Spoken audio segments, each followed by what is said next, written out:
What's going on, everybody? It's Card Central 365, powered by Gray Bar, your distributor for electrical and datacom needs, and it's presented by DraftKings. The crown is yours, as all content here on STL Sports Central is powered and brought to you by DraftKings. Let's talk about some St. Louis Cardinals potential for a sweep on Sunday, as they will host the Cincinnati Reds one more time, with Miles Mikolas going on the mound, taking on Andrew Abbott of Cincinnati, who, by the way, looks exactly like Jesse Plemons. If you've ever seen Breaking Bad, I find the resemblance to be uncanny. I don't know if anybody else sees it, but the last time he pitched against the Cardinals, I felt like that was an obvious one.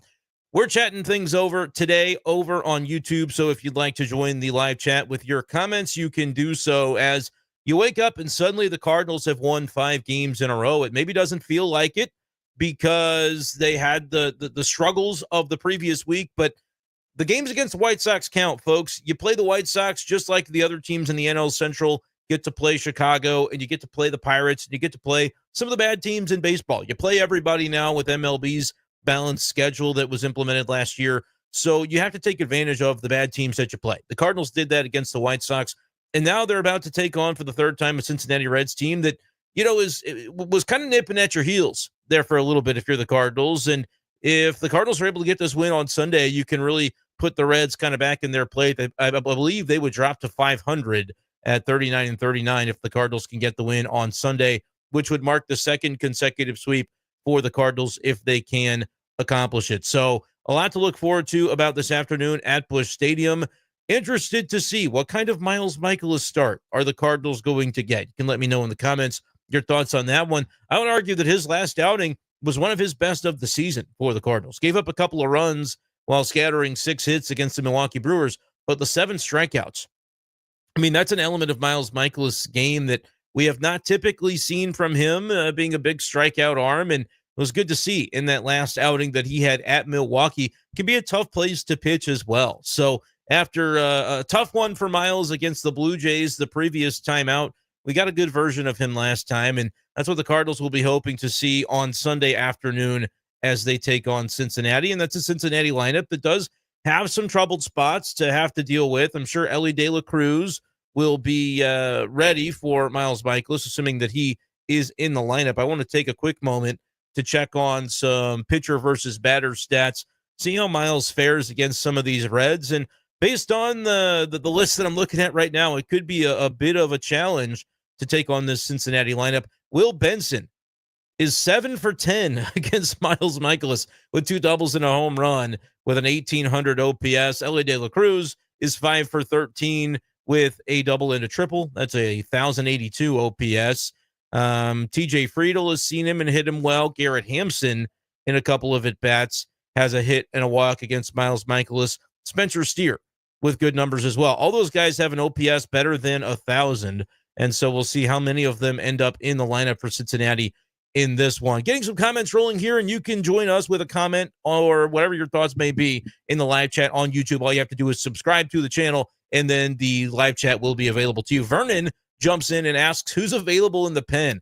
Vernon, that's a really good question. I'm not obviously down there at Busch Stadium this morning since I am here chatting with you fine people, but it's a fair question that I wonder how Oliver Marmol is going to approach it today after the Cardinal bullpen has been taxed quite significantly in recent days. Obviously, you could date it back to Thursday where the Cardinals had to play that doubleheader against the White Sox and Andre Granillo pitching twice in one day.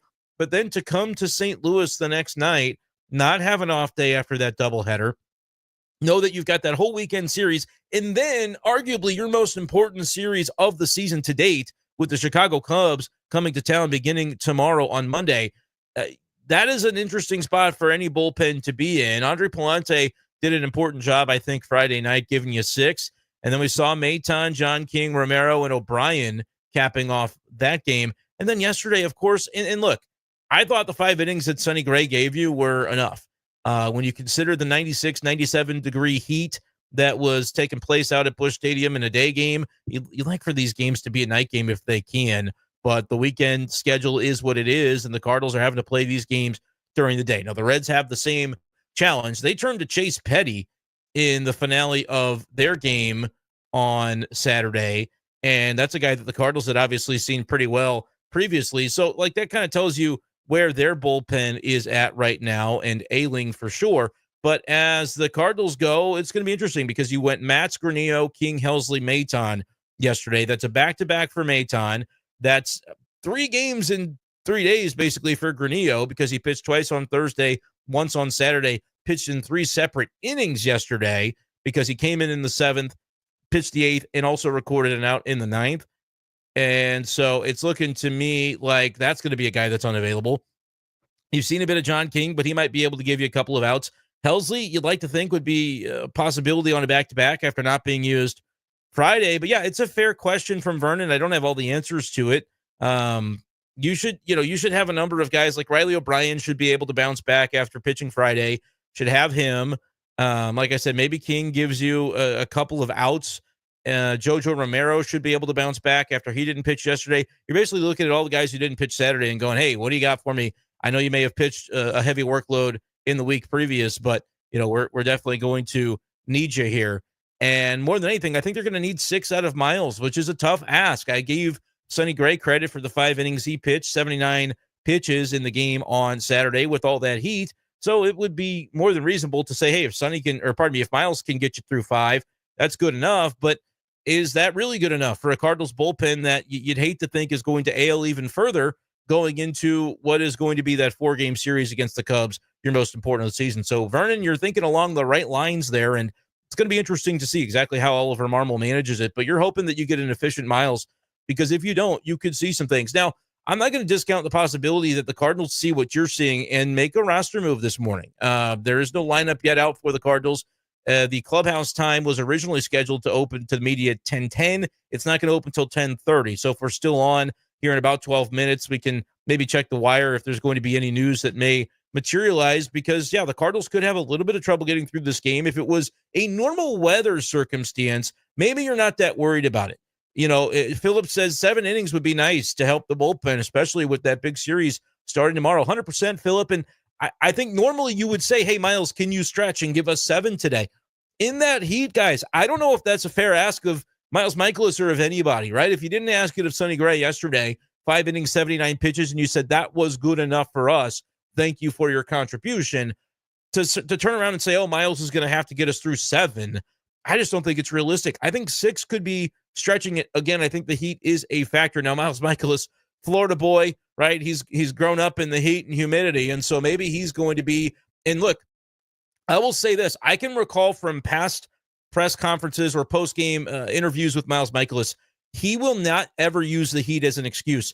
In fact, he almost goes maybe too far to the other way, whether it's heat, cold, any circumstances of weather. He basically turns into a robot and says, no, I love it. I love this weather. Whether it's hot, cold, it doesn't matter. He's going to tell you that he loves pitching in the conditions that are out there. So we'll see if that materializes later on today. But I will be curious, how much do the Cardinals ask of him? Dark Ness says, hey, you've already won the series. This is just a wear-it game for Mikolas. Again, is that fair to ask of a pitcher when 79 pitches from Gray yesterday was deemed to have been plenty in the 95-plus degree weather that is out there at Busch Stadium? The forecast for today, high of 97. There is an excessive extreme heat warning for the St. Louis area that is in effect. Well, it's in effect all the way until Tuesday, but it started last night. So right now, my AccuWeather is telling me 86 degrees outside. It feels like 99. Yeah, it's hard to ask anyone, Dark Nest, to wear it under those circumstances. I hear you. I think that's the right call under almost any other circumstance. But gang, I mean, we've got a whole bunch of mid-90s coming this week, which I actually like because I'm not playing in a Major League Baseball game during the daytime. I enjoy the heat, but those guys have no reason to enjoy it. This is going to be the toughest one of the day. Blazing sunshine and very hot. Stay hydrated when outside in the heat. Real feel high, 102. 97 degrees, the shade. You're not going to get a shade out there on the field at Busch. Max UV index, 11. Extreme. The standard UV index, 10. Very bright. Yeah. I mean, I think this was a case yesterday where you saw Joel Pozo get the walk-off hit. Normally you see the Gatorade cooler or the water jug dumped on the guy. They probably were drinking it. Like, I don't even know if they had a Gatorade cooler, and that's why you saw the electrolyte beverage. I don't know if it's not Gatorade, Power Body or whatever they use.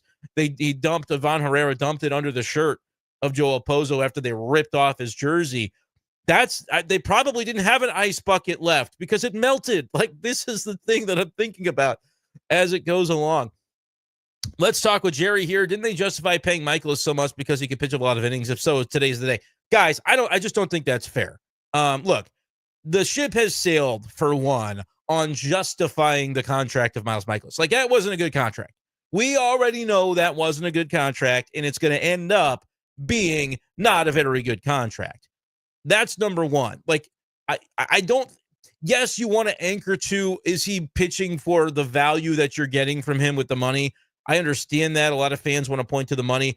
It was not a good contract when they signed it because they didn't have to, right? It was not a good contract. And Jerry says, no, it wasn't. Yeah, it was not a good contract. So let's just accept, like, hey, it wasn't the best usage of the money, especially the last 2 years, just not getting a lot out of him. This year, he's actually been better. The ERA is at 4.35. I would press the button and lock that in if I could. If I could get 30 starts of 4.35 for Mikolas this year, I'm taking that, okay? Especially considering it was 5.35 a year ago. Lower it by a run when nobody really had any expectations. I think even the most ardent Mikolas haters would have to admit, like, okay, that's all right. Like, we'll take that type of outcome. That being said, you're right, Jerry. Innings was a big part of why they were so comfortable, I think, giving him the contract. And in fairness, 2023, he still pitched 201 innings. Last year, 171 and a third. This year, he's at 72 innings. Today, let's give him 5. It gets him to 77. He'll have another start before the end of June. July 1st, my birthday, that happens to be like the halfway point, usually, give or take, of the season. I don't know if it falls exactly that way this year. It's probably coming a little bit before July 1st because they started in March. But let's say he's at 5 innings a game over his next 2 outings, which would be very conservative. 160 innings, 165 innings would be what he would end up as the season.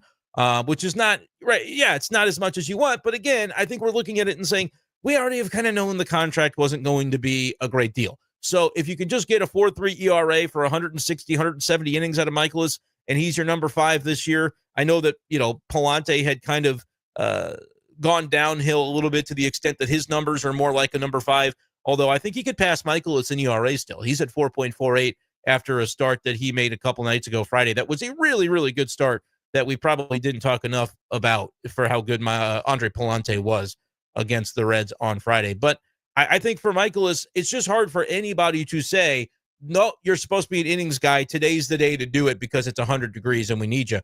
It is not a great circumstance, which is why, by the way, I mentioned it a bit ago. I wouldn't be surprised. I'm checking my phone right now to see if the Cardinals are going to send a text. I'll try to stay on here until at least 10:30 to see if there's any last-minute information before they open the clubhouse. I would be curious to see if there's going to be a roster move because the bullpen is definitely taxed and your most important series is coming up. But by that token, like, who would be the guy you'd send? Granillo is the guy that's unavailable for the next 2 days. For sure today. He pitched in 3 different innings, and you might say, well, Brenden, he only pitched an inning in 2/3. How big of a deal is that? It's more about the up-downs, especially in that heat, that I think you have to count. You start pitching in the 7th, you go sit for an inning, and you wait while the Cardinals are rallying. You go back out there, or they hadn't rallied yet. You go back out there for the 8th. They rally in the bottom of the 8th. Then you go back out there for the first out of the 9th. Like, that is a pretty significant workload for a guy that also this week pitched in 2 games in 1 day. So I would say that Granillo is unavailable. Kyle Leahy probably available, but how good do you feel about his pitching right now? Is a fair question. You cannot go to Maton today. I think JoJo, Riley, Leahy, if you're in a safe situation, Helsley, you'll have. Those are probably your best bets. John King can maybe get you a couple of outs. If you don't feel like that's enough, you could make a move today. But unfortunately, Granillo is probably the guy that would go because he's the one that's not available for the moment. So that's what's tricky about that. Joseph says, I'd bring up Fernandez again and Swanson. I am almost surprised that we haven't seen Ryan Fernandez again yet. I would be shocked if we don't see him at all for the rest of the season, barring injury. because I think that he has developed some strikeout stuff that could be very helpful to the big league roster and the big league bullpen. It's a question as to, is he going to have command? Because walks were a real issue for him. But if you look at what he's done recently with Memphis, I'll check the game logs. He's looked a lot better. Over his last 3 appearances, about a week or so worth, June 14th, 18th, and 20th, he's been scoreless over 4 2/3 innings, giving up 5 hits in those innings. But the key for me, gang, no walks for Ryan Fernandez in that stretch. Yes, that's what you need. Only a couple of strikeouts, but he had 21 strikeouts in the month of May over 12 1/3 innings. The 10 walks are why you didn't see him come back. And the earned runs were 7. So he had a rough month, but the strikeouts were there. Now we've almost seen him dial it back a little bit on the K stuff, but I think that is progress for Ryan Fernandez, because you can basically say, dial it back, get to your equilibrium, and then you can start inviting the strikeout stuff back into your game once you have mastered command. It's kind of the way that Nolan Gorman was going when he was striking out so often, and he maybe has backslid to that a little bit too. But you can make a case that for Nolan Gorman, he dialed it back and was just trying to focus on contact. This was something that Oli Marmolez talked about, that the Cardinals worked with him and their hitting staff on, let's just break it down and get back to square one.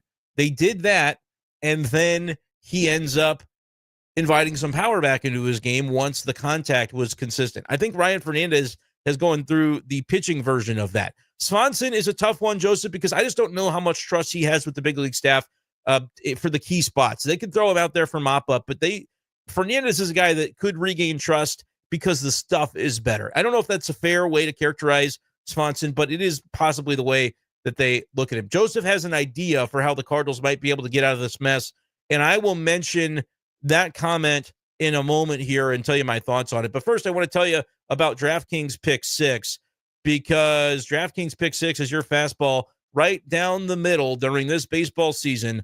Find a way to participate in the action. Well, you can do it on DraftKings Pick 6 by signing up right now with our promo code, which is STL Sports.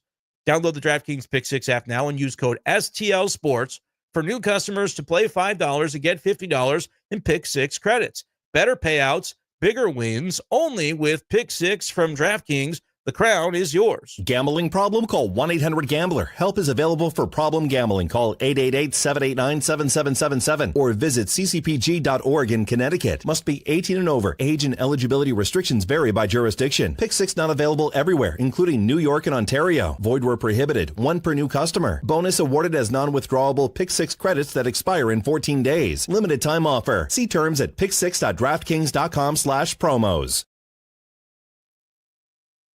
Excuse me, turn on my mic. So Joseph has a thought here about maybe turning Libby into a reliever, bringing up McGreevy to start this week.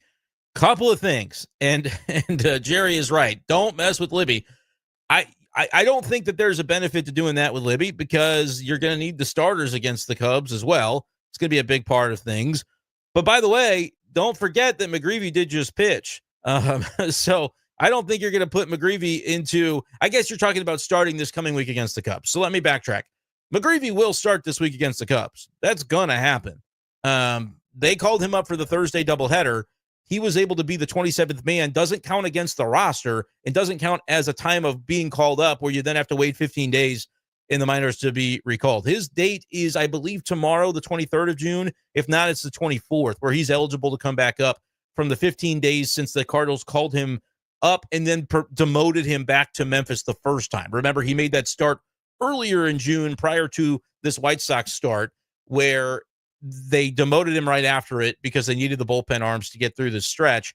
And they said, okay, 15 days later, he'll be eligible to come back up.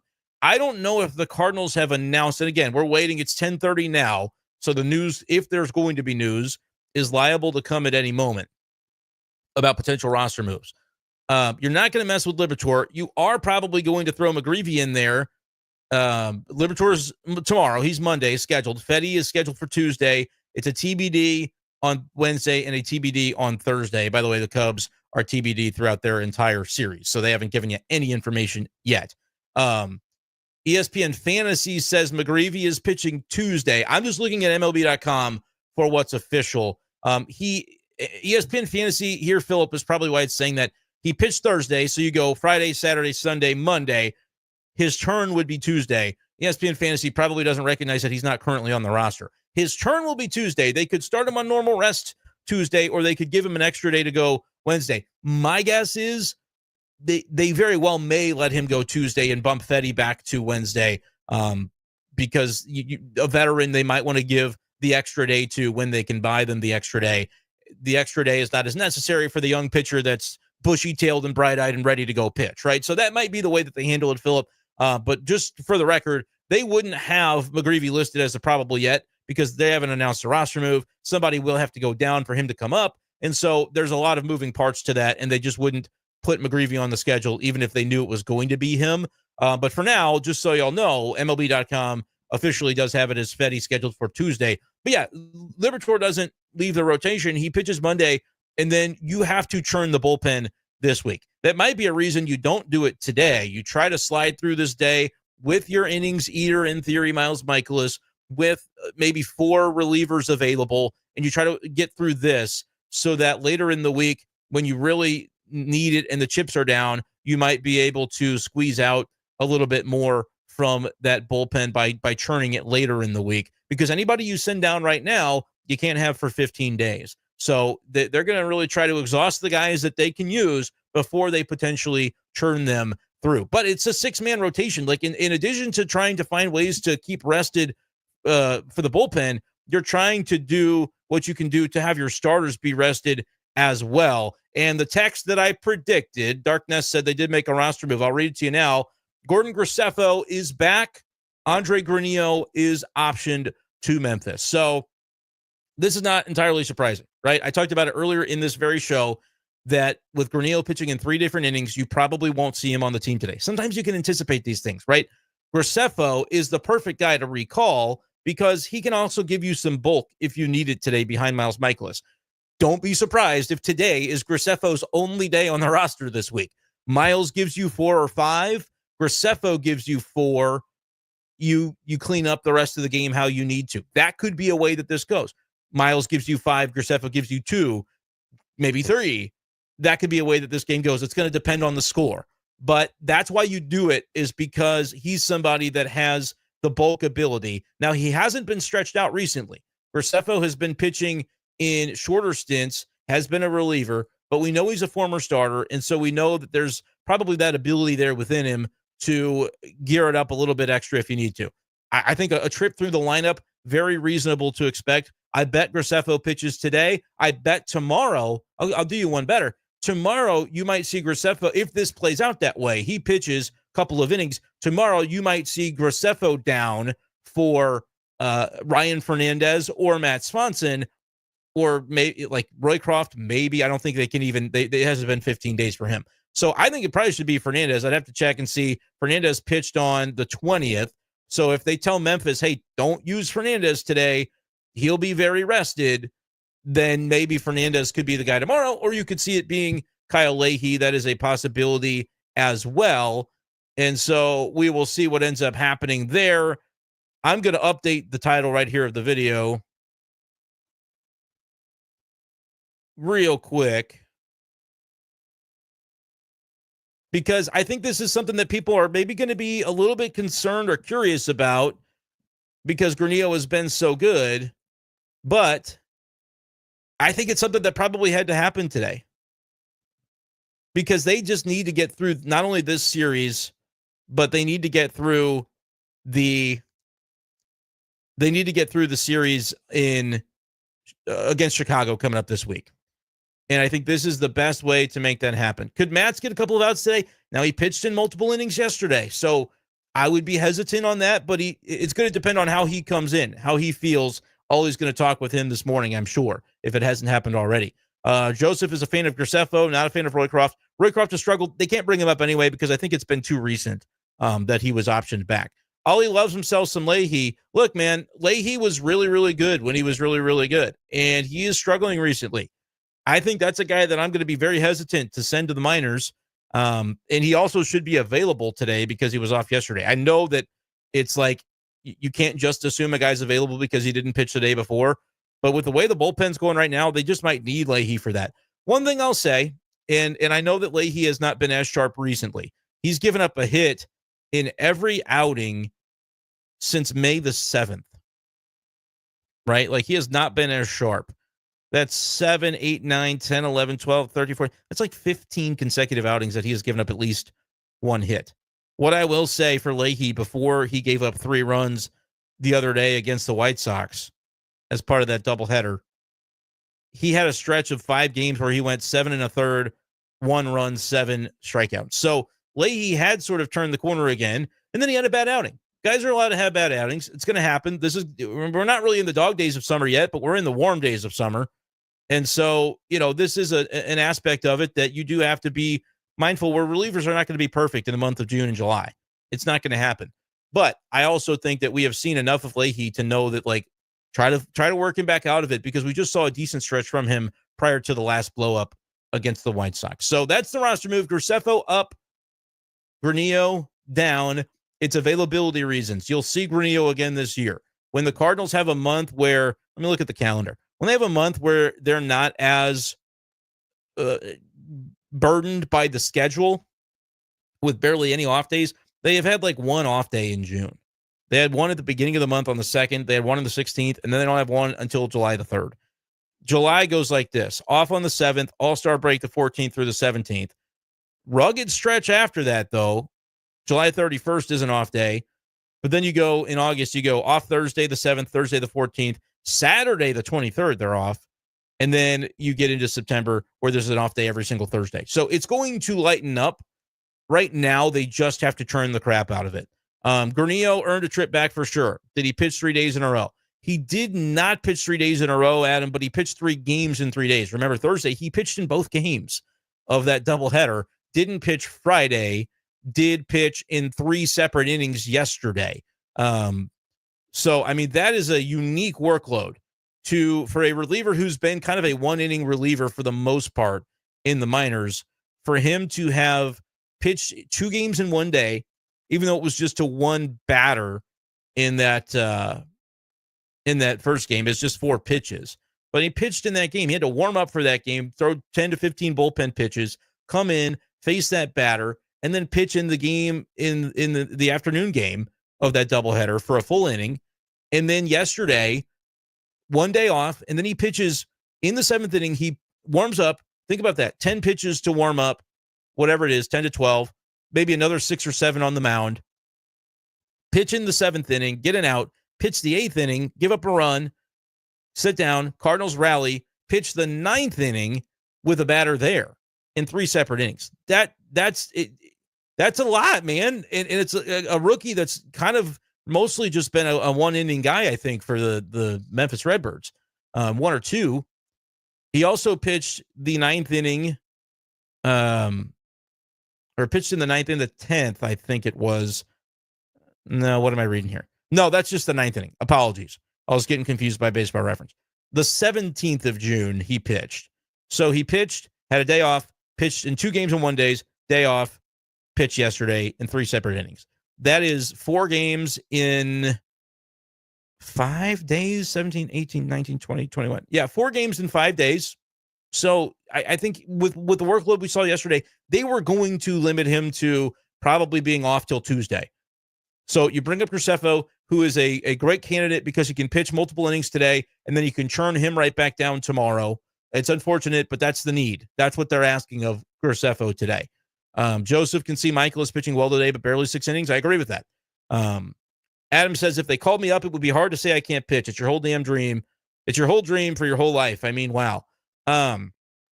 It's not that Granillo was telling him. Granillo probably would have loved to have stayed, and he would probably said, I'll pitch till my arm falls off. As a staff, as a coaching staff, they are saying, Granillo, you're down today. We saw you pitch 4 games in 5 days in 3 different innings with 3 different up downs yesterday. That is the recipe for an arm injury if you continue to push a guy like that. So he would have been off today. I believe he would have been off tomorrow. And then maybe by Tuesday he would be back. That's not Granillo asking for it. I maybe should clarify that. That's not Granillo begging for a reprieve. That's the coaching staff saying this is what's responsible to do with a relief pitcher. We don't want to have you do more than that. And so, yeah, Graceffo will be the first in today after Mikolas, I would think. There's a lot of scenarios you can paint, but imagine 5 innings for Miles. The Cardinals lead 4-2. Graceffo gets the 6th, maybe even the 7th. And then you might have between JoJo, between Leahy, between Helsley, enough to get through. And also, Graceffo's here for protection. Maybe he doesn't throw multiples if Miles gets you through 5. But what if Miles gets you through 3? I mean, what if it's 6-5 and Miles gives up a bunch? And you're like, we got to try to go. Graceffo, go as long as you can.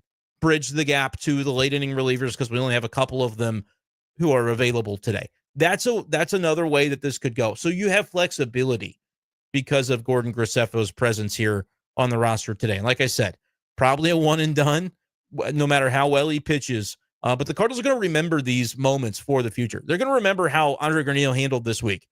When you're talking about building a roster for 2026, they're going to remember that. When you're talking about building a roster for September and August, they're going to remember that. So that's a lot to kind of keep in mind. The Cardinals finally do have a lineup out. So before we get out of here for this episode of Card Central 365, powered by Gray Bar and presented by DraftKings, the crown is yours. We will give you that lineup. Donovan DHing for the Cardinals at leadoff against the left-hander, Andrew Abbott, who's had really good numbers this year. I mean, he's pitched really, really well. Finally healthy, which is helpful. It's a reason that you don't have as many lefties in the lineup with, you'll see Jose Barrero in center field.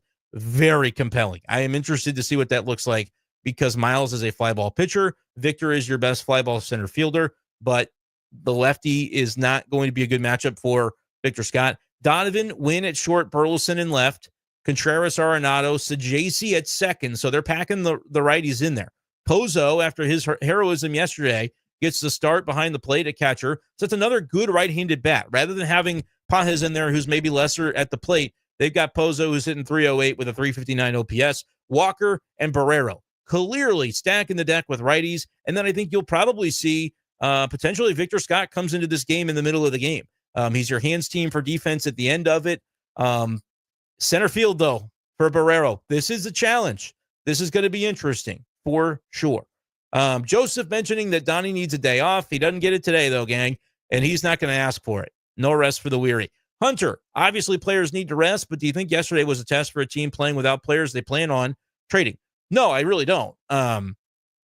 Who did they not have in the lineup yesterday that should have been in there, in your opinion? I guess would be my question. I'll go back and look and see if I can't piece this puzzle together on the fly. But the way I look at it is Herrera's not healthy. I mean, he's not active, gang. So, I mean, who'd you be looking to trade? Gorman? Because Donovan, Wynn, Burleson, Arenado, Nootbaar, Pages, and Scott were all starting yesterday.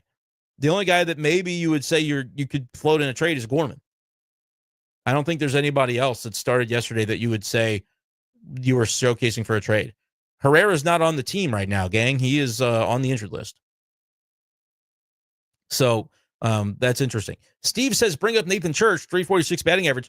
I would be curious to see, how it looks for Nathan Church. But again, the problem with him and the challenge for the Cardinals in general is they need to develop a right-handed Nathan Church. They need a guy who can bat right-handed, and he'd be starting in center field today. If Nathan Church was a right-handed batter, he would be starting in center field for the Cardinals today, guaranteed, instead of Barrero. But they don't have that. Barrero is the one guy that they can kind of put into center field and manage it. But he's a lefty. Nathan Church is a lefty, and a lot of the other guys are too. Adam mentions, I'm still having trouble seeing the postseason viability of this pitching staff, but I'm thankful to have a team that is in it, doesn't ever give up. Go Birds. Yeah, man, that's where you're at right now, Cardinals fans. And you might be feeling a completely different sensation after Thursday because you're going to face the Cubs for 4. If they take 3 or 4 from the Cubs, it's a different story, maybe, the way you feel about the players that managed to get them there. But we'll see what happens. Definitely not Gorman. Head out of the game, got picked off a second, pops up in a critical situation. I hate to see guys pop up in critical spots. A lot of guys do it, though. It doesn't mean they're bad players, not clutch players. Like, how many times has Arenado popped up when they really needed him this year? A bunch. How many times did he homer yesterday when they really needed him? 1. Like, it happens. Guys are going to pop up. The pickoff thing can't happen, but I'm team never bunts. So that's my stance on that anyway. I just think putting a pitch in the strike zone when Pages pulls the bunt back Gorman's probably expecting him to bunt that strike. So he's not, necessarily off the hook for it, but there is that context. I do not think Church is better than Scott. Maybe he could have probably come up and have a 658 OPS. Scott's at 657. So that part's maybe fair. But defensively, I don't think there's really, outside of Ciani, there's nobody even on the level of Victor Scott in center field defensively in this organization. So that's why Church is behind Scott right now. And it would take some luck going his way, because in this organization, he's probably a worthy big league guy for an opportunity. That's why they played Ryan Vilade, though. They need righties. I would trade Church today for the right-handed version of Church. And I think the Cardinals would too. It's nothing on Church. It's just a numbers game. And it's unfortunate that that's the case, but they have not been able to resolve this for years now. I mean, last year when Jordan Walker was brought up in a stretch of August where they said he's really going to be a bench bat and a platoon bat because we don't have anybody else on the roster in the org that can do it. Fermin, they've thrown Jose Fermin into the outfield before, but they haven't called him up, and he's a light hitter when he gets here and not really a center fielder either. So it's a challenge for sure. They just don't have it. I don't think Reggie Sanders is probably going to be – he's not walking through that door, if you know what I'm saying. All right, we've had a great conversation here today. Make sure you guys hit subscribe. Make sure you guys are joining me post-game right here on STL Sports Central, right at the conclusion of Cardinals Reds today. I'll be on here with Grant Salzman talking things over on the post-game edition of Card Central. So make sure you guys are locked in for that. We'll leave with this. Do I see a meaningful trade for this year if they're close? I don't think they're going to make a bunch of additions, but they could make a strategic one, Joe, and we'll see as time goes along whether that happens. Appreciate you guys for joining me on this episode of Card Central 365, powered by Gray Bar and presented by DraftKings. The crown is yours. And we'll talk to you after the game, post-game, for Card Central post-game with Brenden Schaeffer and Grant Salzman. Until then, enjoy the baseball and stay hydrated out there, St. Louis.